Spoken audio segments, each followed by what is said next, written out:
Hello students, I am Roshni from channel Enlightening Yourself. Students, you have seen my videos and your response was very nice.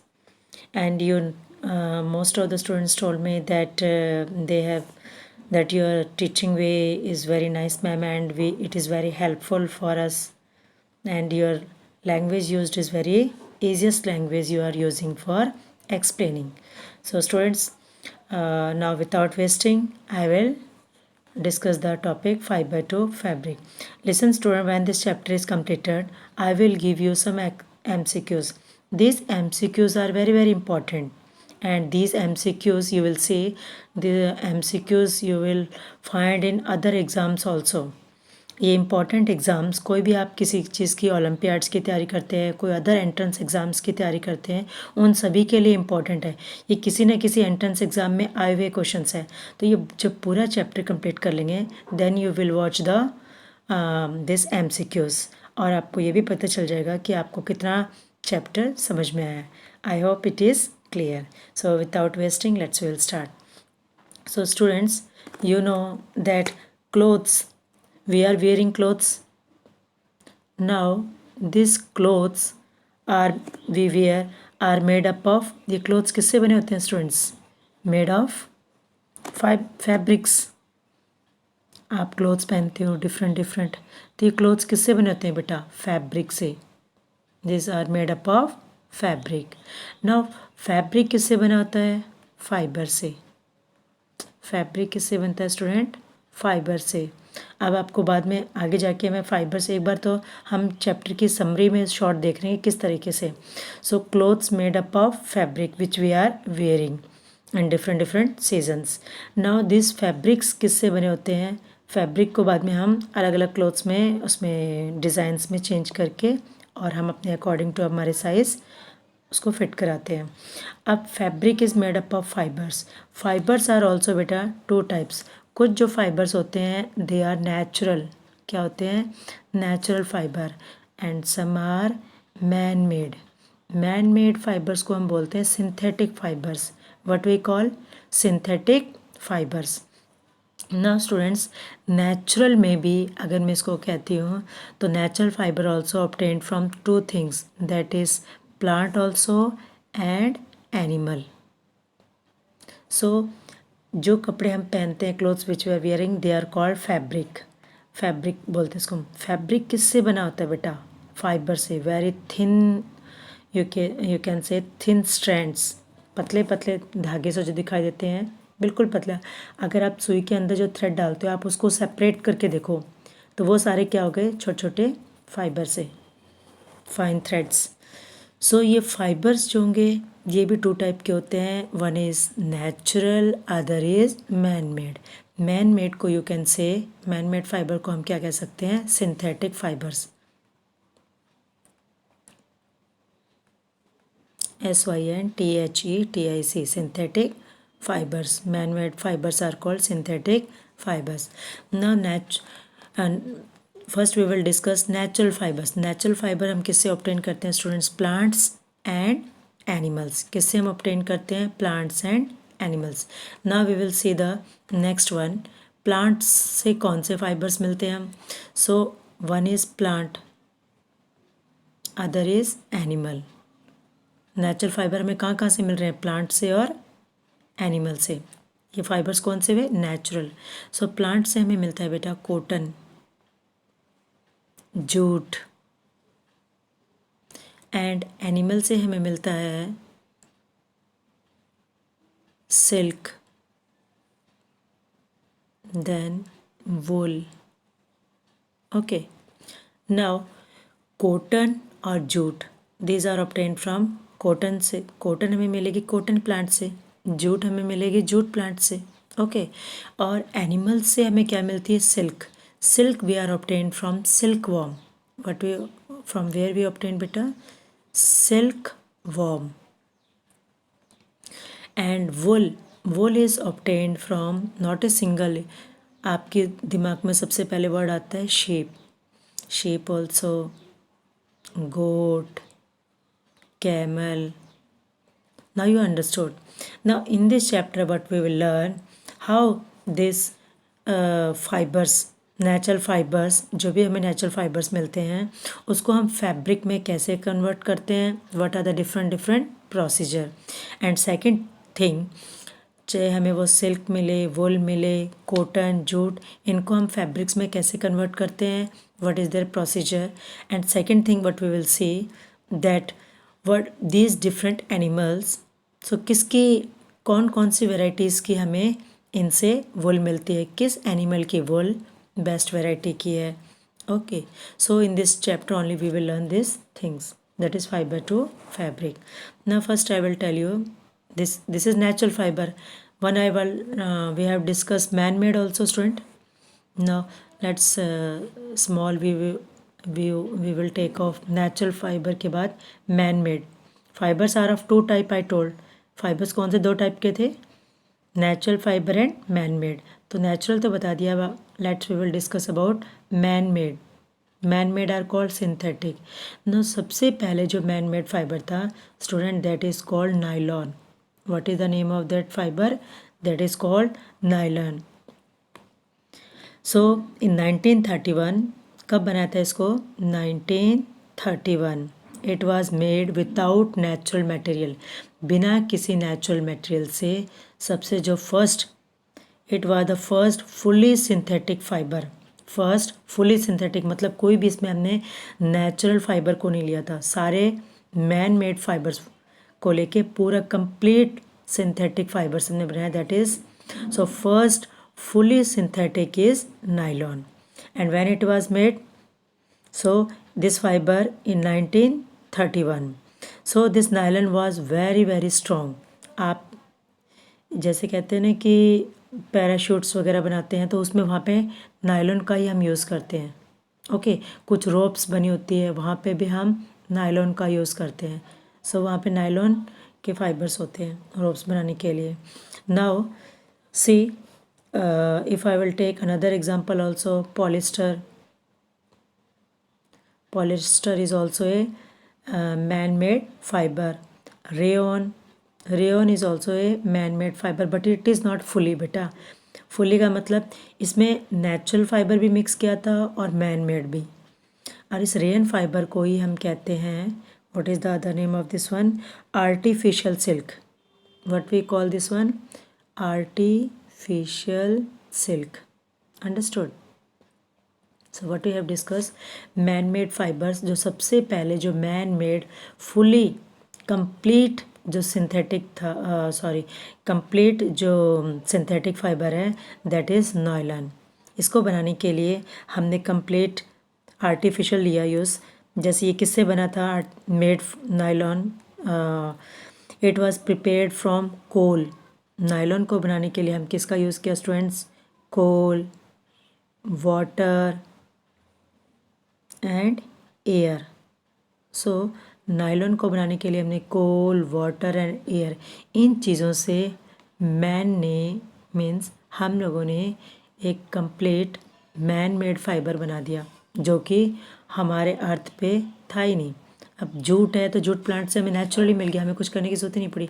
But this is first fully fully synthetic fibre that is called nylon.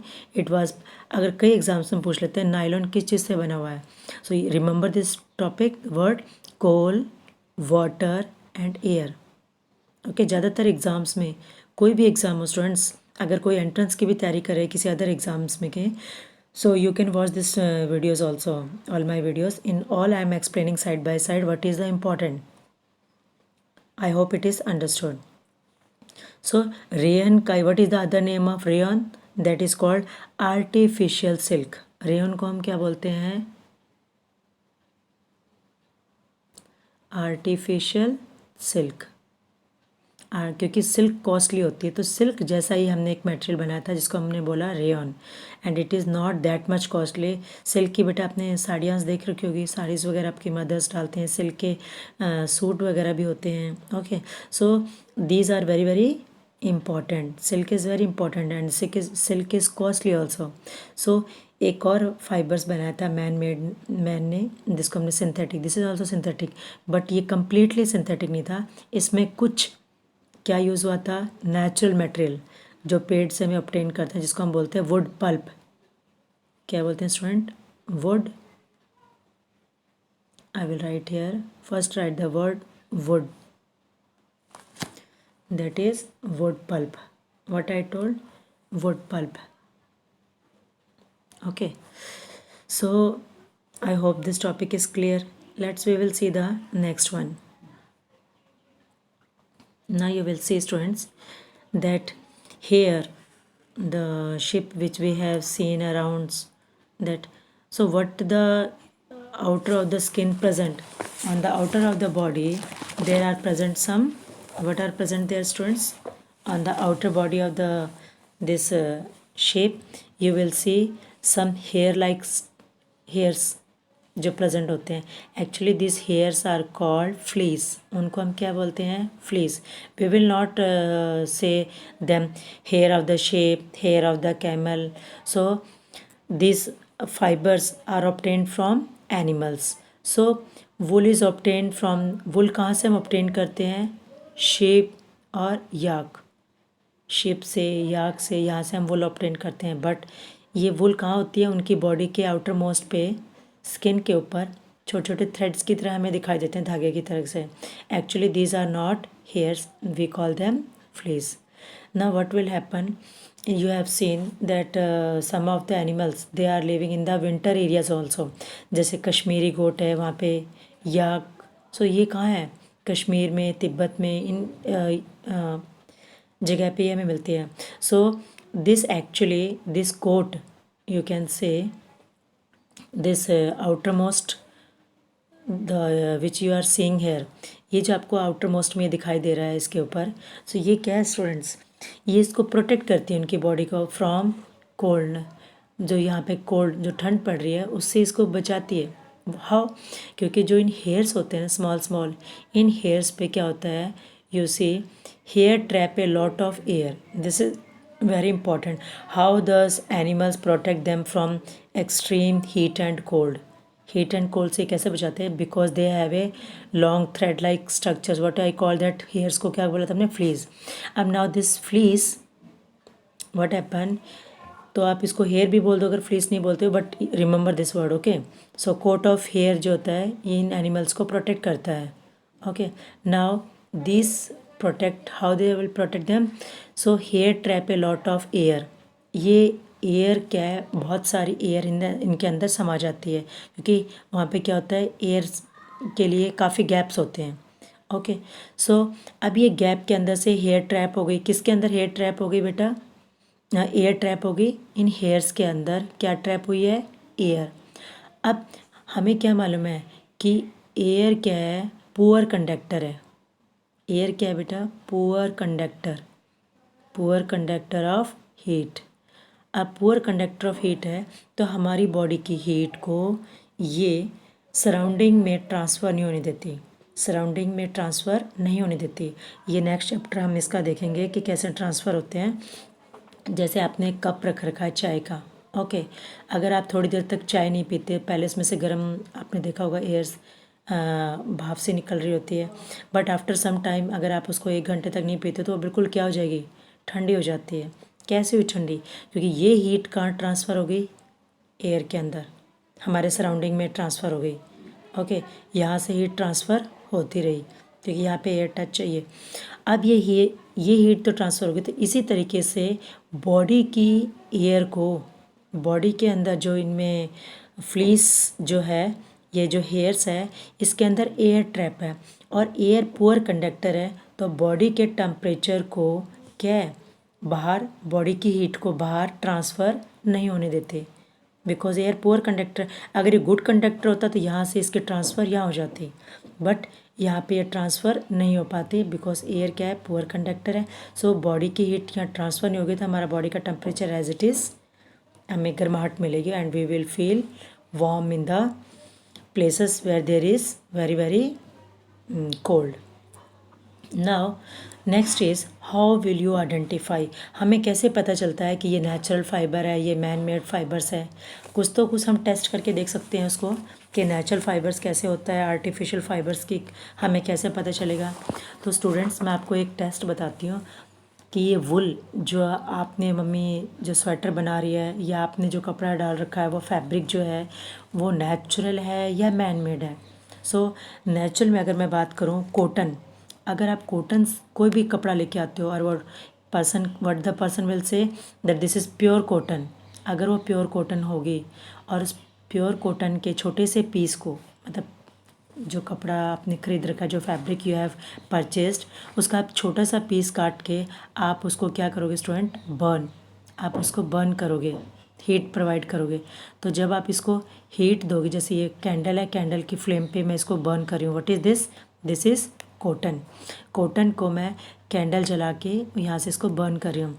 Then what will happen, इसका smell कैसा आएगा, जैसे burning paper की, जैसे paper हमारा, आप कोई भी पेज है अपने नोटबुक का रफ पेज है या कोई भी ऐसी चीज़ जलाते हो, सो बर्निंग ऑफ पेपर कैसी स्मेल आएगी, जैसे हम पेपर को बर्न किया है ना वैसी स्मेल इस कॉटन के फैब्रिक को जलाने से आएगी। And what is left behind, that is ash, और पीछे क्या बच जाएगी बेटा, राख, तो उसको ऐश।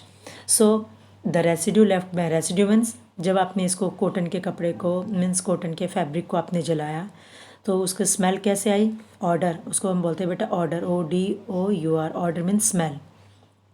ओके, सो ऑर्डर उसकी कैसी होगी, that is like a paper burn, burning of paper. So like जब आप पेपर को बर्न करते वैसे स्मेल आएगी। And residue left behind, residue left behind, अब स्टूडेंट जो ये रेसिड्यू होता है एक्चुअल में इसका मतलब होता है जो भी हम चीज़ जलाते हैं उसका पीछे क्या रह जाता है बचने के बाद, जैसे हमने लकड़ी को जलाया तो पीछे क्या रह गया, राख रह गई, तो this is we called residue left behind is ash. ऐसे ही कॉटन को जलाने के बाद residue left behind is ash. Now next we will see this residue the wool, अगर आप वुल को बर्न करते हैं, let we will destroy this one. Next we will see here other test, one more activity on wool. Now how will you identify that this wool is synthetic or this is man made? Okay, so students जितने भी man made, अगर वहाँ पे man made wool होगी तो what will happen, since sorry man made कह रही हूँ, natural अगर wood होगी, पहले हम नेचुरल का डिस्कस करें, अगर वो नेचुरली ऑब्टेन हुई है लाइक शीप से, goat, yak, then when we burn this wool, इस वुल को जब हम बर्न करेंगे व्हाट हैपन, इस वुल को जब हम बर्न करेंगे सो सूथी फ्लेम, सूथी फ्लेम का मतलब होता है धुएंधार फ्लेम। फ्लेम क्या होता है स्टूडेंट, जैसे ये कैंडल है, इस कैंडल को आप यहाँ पे थ्रेड सा नज़र आता है, इसको आप जलाओगे तो ये ऐसे करके लो सी निकलती है ना, दैट इज़ कॉल्ड फ्लेम। तो यहाँ पे धुएं वाली, जैसे चिमनी जल रही है, ठीक है, कोई लैंप आपने जला रखा है उसमें से धुआं सा निकल रहा है बहुत ज़्यादा, जैसे आप कैंडल को भी जलाते हो तो कई बार निकलते हैं, तो सूथी फ्लेम जहाँ पे प्रोड्यूस होगी it means that wool is natural. So pure wool burns with a sooty flame, कैसी बर्न फ्लेम करती है, धुएंधार वाली फ्लेम अगर प्रोड्यूस हो रही है तो that is pure wool. Okay, and the residue burn wool, अगर इसको आप जलाओगे तो पीछे क्या बचेगा, एक हार्ड सा, हार्ड आप ये कह सकते हैं बिल्कुल, जो आपने एक वुल को, जैसे ये छोटी सी वुल का पीस है पतला सा, इस वुल को आपने बर्न कर रहे हो, सो सूथी फ्लेम तो प्रोड्यूस होगी, एक धुएं वाली आग से इसके अंदर से निकलेगी और साथ में ये एकदम हार्ड सा बन जाएगा, ऐसे पूरे ऊन की क्या है गांठ सी बन जाएगी, छोटी सी हार्ड सी गांठ सी। Okay, so it means it is a pure wool. Now next I will tell you that how we will see synthetic का हमें कैसे पता चलेगा वेदर इट इज़ सिंथेटिक और नॉट। सो पहले हम लोग देखते हैं जैसे सिंथेटिक फाइबर्स, मैंने आपको पहले एक सॉरी सिंथेटिक के बाद में सिल्क वॉर्म का रह गया, but first we will see silkworm. Silkworm से हमें क्या मिला था स्टूडेंट्स, तो सिल्क वॉर्म से हमें मिला था silk fibres. Okay, silk fibres मिले थे हमें, तो सिल्क फाइबर्स क्या देंगे हम, सिल्क फाइबर्स। अब सिल्क फाइबर्स को आप जलाओगे तो व्हाट विल हैपन बेटा, दैट ये फाइबर्स को जैसे ही आपने इसको हीट यहाँ पे दोगे then they give, you can say this silk fibre same, जैसे सूथी फ्लेम पीछे वाले में कोट वुल में प्रोड्यूस की थी, ऐसे ही सूथी फ्लेम प्रोड्यूस होगी बट यहाँ पे आपको जो ऐश जो पीछे रेसिड्यू जो लेफ्ट बिहाइंड होगा दैट इज़ पॉडरी। वो क्या होगा, एक पॉडरी, डी में से हो गया, ओके, POWDERY, एक पॉडरी रेसिड्यू लेफ्ट बिहाइंड, पीछे का एक पाउडर सा बच जाएगा जब आपने सिल्क के फाइबर्स को जलाओगे। कैसा रेसिड्यू लेफ्ट? रेसिड्यू लेफ्ट मैं दोबारा भी बता रही हूँ, आप किसी चीज़ को भी जला रहे हो, जलने के बाद जो पीछे बचता है उसको बोलते हैं हम रेसिड्यू। और क्या बचता है, राख बचती है, या वो कोई आपने जैसे प्लास्टिक के पेपर को भी बर्न करके देखा तो कैसे गांठ से कन्वर्ट हो जाते हैं इस तरीके से। सो यहाँ पे पाउडर सा बन जाता है, ठीक है, उसका पाउडर में वो कन्वर्ट सा हो जाएगा। So this is the test for silk fibres. Now we will see artificial things students. Artificial things को what is their, nylon. So artificial या मैन मेड फाइबर्स को अगर हम देखें, लाइक ये we will take the example of nylon. So जैसे ही हम नायलॉन को, प्लास्टिक को जब हम जलाते हैं, व्हाट विल हैपन, इनको हमने बर्न किया, then you will see they will drop while they burn, वो नीचे उनके जैसे एक एक टपके से गिरते रहेंगे। So they will drop down while burning they will drop down, like when you burn a plastic things, and you will burn plastic things, that type of you will see the smell when you burn plastic things, now that type of smell you will your order will be like that, आपको वैसी smell आएगी, okay. And residue left behind is hard. इसमें आपको अगर आपने nylon को burn किया, means synthetic fibres को आपने बर्न किया, so they will drop down while burning, drop means drop सी उसकी गिरती रहेगी बर्न करते वक्त। And next is the residue left behind is very hard. So this one we have learned. Now students, we will see the activity you can do, that you can paste the different type of fibers. And students, one more thing I want to tell you, like if you touch your body, on your body also outermost, जैसे आपने यहाँ पे, मेरा हाथ है यहाँ पे और मैं इसको ऐसे हाथ फेर रही हूँ यहाँ पे, what happen, I am able to see some hairs जो मुझे फील हो रहे हैं, ओके। देन आप अपनी बॉडी के डिफरेंट फेस के ऊपर आप करो, हाथ पे करो, पाँव पे आप हाथ फेर के देखो, सभी जगह पे आपको जो हेयर्स हैं they are of not equally, वो सब जगह पे कहाँ है, कहीं पे आपको हार्ड जो हेयर्स होंगे वो आपको फील होगा कि हार्ड है, और कभी in some places you will feel that these are very soft hairs on your body. So on the body of the sheep also these fibers are of two types.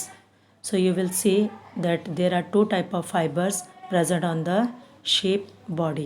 So what is that hairs you will divide, so mainly in two type of fiber that forms the fleece. So hairy skin of the sheep has two type of fibers. जो sheep की skin के ऊपर अपने hairs देखे हैं वो to type के fibres होते हैं बेटा। उनको हम ब्रॉडली टू कैटेगरीज में डिवाइड करते हैं। One is the coarse beard hair, and दूसरे वाले क्या है, फाइन सॉफ्ट अंडर हेयर। तो एक तो सॉफ्ट वाले हैं, एक थोड़े से हार्ड वाले हेयर्स होते हैं। सो अब जो ये फाइन हेयर है ना, उनको हम मोस्टली यूज़ करते हैं फॉर मेकिंग वुल। जो फाइन, जो थोड़े से सॉफ्ट हेयर है, उनको क्या बनाने के लिए हम यूज़ करते हैं, वुल।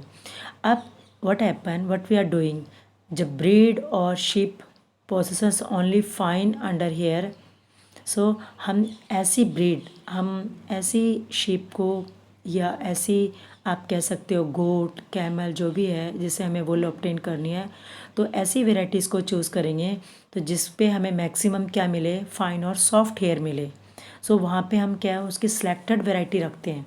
सिलेक्टेड वेराइटी मीन्स जब पेरेंट्स से, मान लो this is a sheep and ये इन one more sheep will be there, so जब इनकी हम ब्रीडिंग कराएंगे, ओके, मतलब इन दोनों पेरेंट्स से जब इनका ऑफस्प्रिंग्स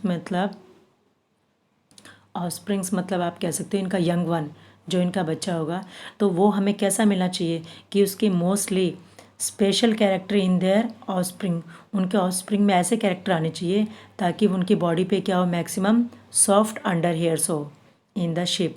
तो शिप के अंदर ज़्यादातर सॉफ्ट हेयर, तो ऐसी बेस्ट वेराइटीज़ पेरेंट्स से जो ऑब्टेन्ड होगी तो उसको हम बोलते हैं सिलेक्टिव ब्रीड। उसको हम क्या बोलते हैं शीप वहाँ पे बेटा, उसको हम बोलते हैं सिलेक्टिव ब्रीड। मतलब आपने, अगर मैं इसको और अच्छी तरीके से, अगर आपको शेप वगैरह का तो ज़्यादा नॉलेज नहीं होती बच्चों को, बट अगर आपको मैं बताऊँ, जैसे बफलो है, बफलो से हमें क्या मिलता है स्टूडेंट्स? मिल्क। ओके, अब मिल्क में अगर आप देखो तो मुर्रा नस्ल, जो मुर्रा नस्ल की जो भैंस होती है ना बेटा, वो सबसे बेस्ट वैरायटी की मानी जाती है, क्योंकि वहाँ पे मिल्क प्रोडक्शन क्या है उसका, मैक्सिमम, बहुत ज़्यादा मिल्क देती है, और उसका मिल्क अच्छा भी होता है, और plus best means maximum quantity, उसकी मात्रा क्या होती है मिल्क की, ज़्यादा होती है। तो इसी तरीके से जैसे हमने मुर्रा नस्ल की भैंसों को हम प्रेफरेंस देते हैं, तो वहाँ हमें बफलो से क्या ऑब्टेन करना है, मोस्टली मिल्क चाहिए हमें, तो मैक्सिमम क्वांटिटी की मिल्क आए हमारे पास। तो इसी तरीके से हम शीप्स वगैरह को क्यों पालते हैं? The main aim is to obtain wool, and if the wool is of best quality, ठीक है, why we rear the means we will rear the sheep को क्यों रियर करते हैं हम शीप को? Main reason is to obtain wool.